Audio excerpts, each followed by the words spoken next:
Ah, c'est un quartier où je me sens très bien. Je suis peut-être avec toi quand même une des plus anciennes du quartier, puisque j'ai acheté la maison en 78. Et je l'ai achetée pour la vue que j'avais de mon grenier.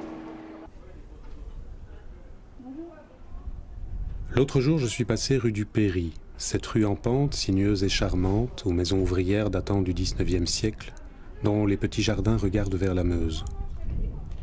Dernièrement, on en a rasé 2.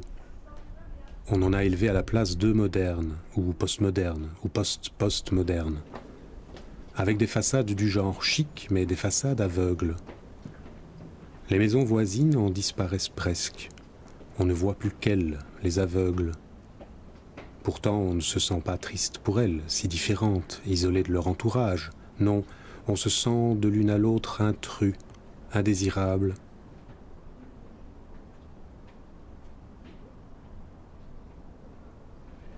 L'une est large et grise avec une meurtrière en hauteur, si haut qu'on ne sait pas ce qu'il y a derrière. Derrière l'autre, large et grise elle aussi, il y a un immense garage pour 2 voitures. On l'a vérifié en glissant un coup d'œil le long de ce qui ressemble à une impasse mitoyenne. Ce que j'aime bien dans cette rue-ci, c'est que c'est assez convivial. C'est un peu, disons, le village à la ville. Et les gens se connaissent assez bien et ça a des aspects très positifs, parfois un peu plus cancans, mais bon, à choisir, je ne voudrais pas habiter autre part. Ce faisant, on a entendu une voix indignée et fluette provenant de la deuxième partie de la masse construite, dite sans doute d'habitation, par opposition au garage à rue, habitation enfoncée dans le sol comme un bunker, bunker qui se présente en décrochage résolu par rapport aux façades arrière des voisins, voisins qui doivent désormais se tordre le cou pour espérer apercevoir un brin de vue sur Meuse, vue dont ils jouissaient autrefois par leurs fenêtres. Je vois que vous me suivez. Bref, la voix indignée et fluette clame de l'intérieur du bunker « Maman, il y a une dame qui se promène chez nous !» Chez nous? C'était avant un jardin, aligné sur les jardins voisins. Maintenant, c'est un étroit passage entre 2 blocs de béton hostiles. Oups, pardon. Je pensais que c'était une impasse publique, comme il y en a dans ce verdoyant quartier des hauteurs de Liège. Une de ces voies dites sans issue où l'on sent battre des vies secrètes et foisonnantes. Ou par une ouverture, quelqu'un vous dit bonjour, ou s'entendent des cris d'enfants qui jouent, où on glisse un œil sur les fleurs d'un îlot vert par une grille entr'ouverte.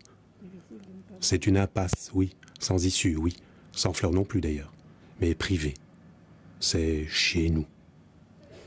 Dehors, dedans, c'est fermé.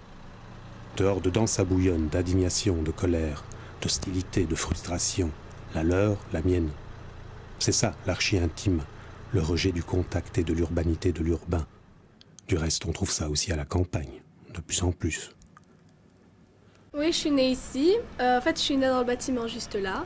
Et après, on est venu ici. Moi, j'aime bien vraiment le quartier, mais papa, des fois, il m'explique des histoires et je trouve que ça devrait être mieux avant parce que s'il y avait plus de monde, il y a presque tout le monde qui sont partis. Il y a des amis qui sont partis et tout.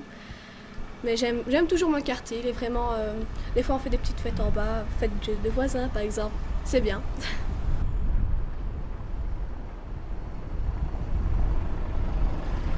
Alors à bas l'harmonie sécuritaire, à bas le lisse, le fermé, la maison selfie. Car moi, j'aime l'ouvert, me promener dans l'ouvert.